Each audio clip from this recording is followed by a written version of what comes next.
उन्हाळा चालू आहे, सगळेजण मस्त स्विमिंग पूल वगैरे एन्जॉय करते आणि मी घरी बसून कूलर, बकेटा, गुंड हे सगळे भरण्याचे कामं करते. त्यात असा काहीतरी रिकामटेकडा धंद्याचा जॉबसुद्धा आजकाल मला लागला आहे. त्याचं टेन्शन काही कमी नाही राहत. सरूसुद्धा मला इतकं शॉक देते, काही विचारायचं काही कामच नाही. इतकी आगाऊ झाली आहे खूपच जास्त. तिला आता दरवाजा चालू आणि बंद करता येते म्हणून ती मला एक तर घराच्या बाहेर पाठवते, स्वतः घरात राहते. स्वतः बाहेर गेली की मला घराच्या अंदर बेंडून ठेवत असते. एका व्लॉगमध्ये मी तुम्हाला दाखवलं होतं, त्या झाडाचे मी आंबे तोडून आणले होते. पुन्हा त्याच झाडाचे आंबे तोडून आणले होते आणि इथे म्हटलं चला काहीतरी करते, कारण 2 ते 3 दिवसापासून फ्रीजमध्ये तशीच ठेवून होते. आता मी काहीतरी करायला घेतलं का माझी कॉपी कॅट माझ्यासारखीच कॉपी करत असते. मी पुसत होती म्हणून तिने पुसायला घेतलं होतं. नंतर मला थोडं काम आलं होतं म्हणून सरूला माझ्या फ्रेंडकडे नेऊन ठेवलेलं होतं. नंतर माझ्या फ्रेंडला सुद्धा थोडं काम होतं, तीसुद्धा बाहेर गेली होती म्हणून मी तिच्या घरी थांबली. थोडा वेळ सरूला आणि तिच्या मुलीला बघितलं होतं. तेवढ्या वेळात त्यांनी इतका धुमाळ गुळगुळ घातला होता, काही विचारायचं नाही. इतके कला करत होते की खूपच जास्त. नंतर ती बाहेरून आली, तिने थोडा नाश्ता वगैरे केला होता, पण माझं जेवण झालं होतं म्हणून थोडा कमीच केला नाश्ता मी.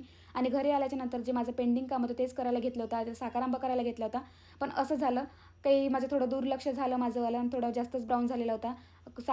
किसामध्ये थोडी साखर ॲड केली, मीठ आणि वेलची पूड टाकली होती, पण टेस्ट खरंच खूप छान झालेली होती. कसं आहे म्हणजे आपण आपल्या हातचं केलं आणि ते कसे झालं तरी आपल्याला चांगलंच वाटते, ही गोष्ट खरी आहे म्हणा.